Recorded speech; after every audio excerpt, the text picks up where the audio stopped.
Snowman, a mystery thriller following a detective on the hunt for a serial killer that leaves Snowman with his victims. Sounds interesting, right? You would be sorely wrong. Unfortunately, the movie was terribly messy and boring. But why? The Snowman goes to show you just because you have a good talent on and off the screen doesn't automatically make for a good film. For the film had a fantastic director and cast. The Snowman was directed by Thomas Alherson, the director of the critically acclaimed horror film Let the Right Ones In. The movie had a cast consisting of Michael Fassbender, Rebecca Ferguson, and even Val Kilmer. To top it off, the film was produced by acclaimed director Martin Scorsese. Even though the film falls flat on almost every level, there is still a lot we can learn from The Snowman about filmmaking.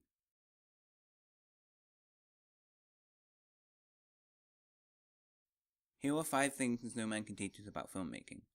The film is a beautifully shot movie, but with great use of the snowy landscape, but it never uses the cinematography to its advantage, but rather disadvantage, making the viewer feel disconnected and distant, and ultimately causing the viewer to be bored. If making the viewer feeling distant was the film's objective, then it was a poor choice because the already confusing plot made the viewer feel distant already, and you don't want to make the viewer feel more and more distant to the point that they just don't care or want to watch anything going on. Plotting a movie is simple. Just make it cohesive and straightforward, something that we can all, to a point, come to a conclusion. This is the middle, this is the beginning, and this is the end. That's the way a lot of movies work, and this movie's trying to do that. It starts off with you finding out about the killer, and then them trying to figure out who the killer is, and then them finding out who the killer is. But the problem is, it all just builds to nothing. You find out who the killer is at the very end, and he literally could have been anyone. Because the only information you get about the killer is a flashback in the very beginning when his mother died.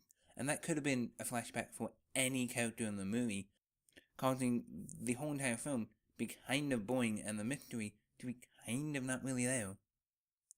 Also, there's like a million subplots that don't go anywhere. There's one with his ex-son that doesn't develop to anything. There's one with J.K. Simmons' character is a scene that stands out to me the entire time, because it makes no sense. It's in there for no reason, and I feel like it adds nothing to the movie. There's a scene where he's part of like a sex trafficking rig thing. What's the point? It didn't add anything to the story. And then they have this whole thing about the World Cup or Olympics or whatever.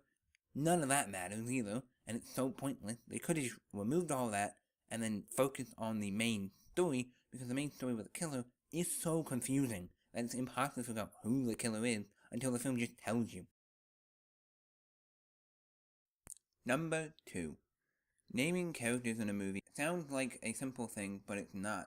A lot of movies get it wrong and don't understand that when you name a character in a movie, you name based on what their occupation is or what type of character they are. So if they're a police officer with authority, you wouldn't name him a funny or stupid name that denotes his authority. His authority sounds kind of useless, and it doesn't really seem like he has the authority because his name's really stupid or funny. In The Snowman, Michael Fassbender, who plays the main character, his name is Harry Hole. A terrible name, and I know it's a translation issue in the US, because in Sweden, Harry Hole is used to denote that he is a lowlife and his place in society, but the problem is Harry Hole in the US is just an inappropriate name, and when your movie's supposed to be very serious, it doesn't work very well, because it just comes off funny, or stupid, or just kind of hilarious. Adapting a book into a movie isn't the easiest thing ever, and a lot of movies seem to get this wrong. They either start trying to adapt the entire series, or they try to adapt the 7th or 8th book for no apparent reason. The Snowman does this to bad effect. It starts on the 7th book of a long-running series, which causes a lot of issues with character development. Because in the movie, Michael Fassbender's character, the lead, is a drunkard, is a lowlife, and doesn't really do his job very well, but you never know why. There's never any backstory to why he does this, because in the books, there was 6 books to tell you his backstory, who he is, why he is, and what he is. In this movie, all you really know is he's a drunkard for no apparent reason, and he's apparently a world-renowned, really good detective, but you would never know because he just seems like he's fumbling the entire movie. And when you get no character development, there's no one to really root for it. There's no reason to care about any of the characters and what's going on, causing us to be kind of bored. And so they should have added some backstory, maybe make the characters more likable in this movie, because no one really is, and I get kind of just annoyed. Thomas Alfredson had gone on record saying about 15% of the script was never shot, and it makes sense, because it feels like there were genuine scenes that were just completely missing from the movie that would help tie the subplot to the real plot and the plot together, because the plot as a whole is very, very confusing, with little in a way of making sense.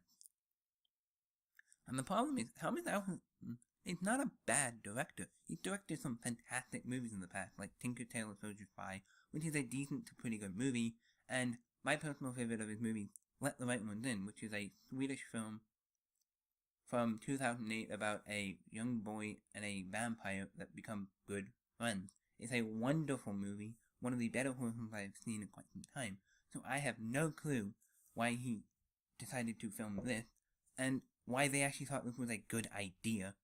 And when it was all said and done, when they saw this film, did they realize this was so bad? I don't know, because of the terrible plot, the terrible characters, and the kind of bland writing, and other than the cinematography, that to me makes the film feel very bland, very distant, there was nothing really going for this movie. I could never in a million years recommend this movie,